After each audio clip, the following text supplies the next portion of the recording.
I can almost guarantee that this video is going to motivate you.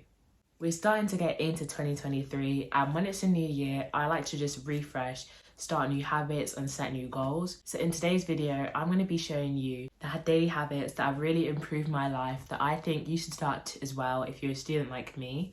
If this is the sort of video you're looking for, then please subscribe to my channel. Now without further ado, let's get started. So the first habit I have for you is journaling. And in this case, I don't mean bullet journaling, although I really like doing that, but I mean a guided journal. The whole reason I started doing this habit this year is because for Christmas, I got a guided journal. And I never really thought that guided journals were that good, but now that I look into this one, it really is helpful. At the end of every day, there's a part for you to write about the highlights that you had in your day. And I like how it's not too much of a time-consuming thing to do during the weekdays because I'm a student, obviously. But then at the end of the week, on a Sunday, it has a part for you to answer a few questions. These questions really help challenge you and it helps you discover yourself more. It really can change the way that you think and it has improved my creative writing skills. So this next one is to get time for physical activities. So the great thing about doing this is that it improves your brain health in general. And not only that, it just makes you feel happier and healthier. So like for me, I play netball. So my main source of exercise is going to netball or just practicing netball at home and shooting some hoops. I found that when I did that, it really relieved a lot of stress for me because I was focusing on something else rather than the other stuff that made me feel worried and anxious. Also, I found that I fell asleep a lot quicker and it made it easier for me to get to bed on time. I also found it was a really good way for me to be spending my breaks because I'll be outside getting fresh air while also letting my brain reset. So this next one is to reflect on yourself from yesterday. So what I mean by this is look back on how your day went the previous day. It's really good to reflect because you can see what went well, so the things that you want to continue doing, and the things that didn't go so well that you can improve and see how you can avoid them happening. It's really important that you're honest with yourself when you're doing this to really acknowledge where you went wrong, even though it may be a bit painful to realize it. Something that I really like to live by is you want to make every day the best. Every day is a new opportunity and you really want to take advantage of it.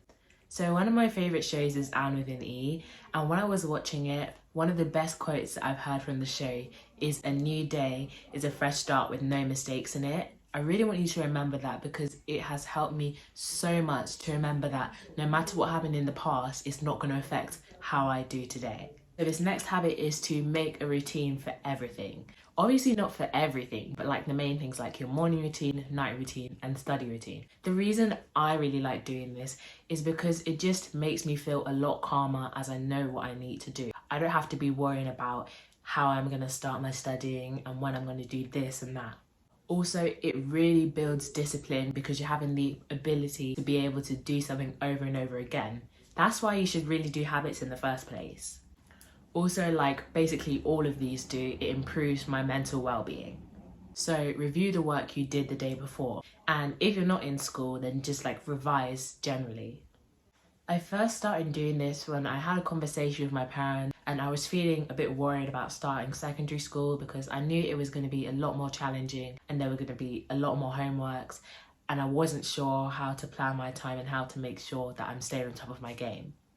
So that's when they suggested this to me. And this is a good thing to do because you're just easing into revision. Since you're already revising every day, when it comes to test, you're not going to be feeling like you have to just cram all the work in at once because you've been doing it consistently. It also keeps your brain stimulated instead of having long periods where your brain is just switched off from revising. Just make sure that you switch up the ways that you're doing this. So not only just reading through the work that you did in class, but you could purchase some workbooks so you could do practice questions. So this last one is to have at least 30 minutes of your own time every day. It's good to have time for you to just do the hobbies that you enjoy and have time to relax. You can practice self-care in this time, and I feel like it's just really important that you make sure that even though you may be really busy, you have time where you can just enjoy what you're doing. If you struggle finding hobbies that interest you, I'll just give you the list that I have for this year of hobbies that I personally want to try and see that if I want to continue taking them on. So I want to try guitar, creative writing, online sightseeing, which is where you look at pictures of a museum online instead of actually going there, doing yoga, and also collecting items like pins or badges. I hope this video has made you feel more motivated and more prepared to continue through this new year. If it has, then please subscribe and make sure that you stay tuned for my YouTube shorts where I show you my more creative side with my bullet journaling, not journaling. Anyway, I'll see you next time. Bye.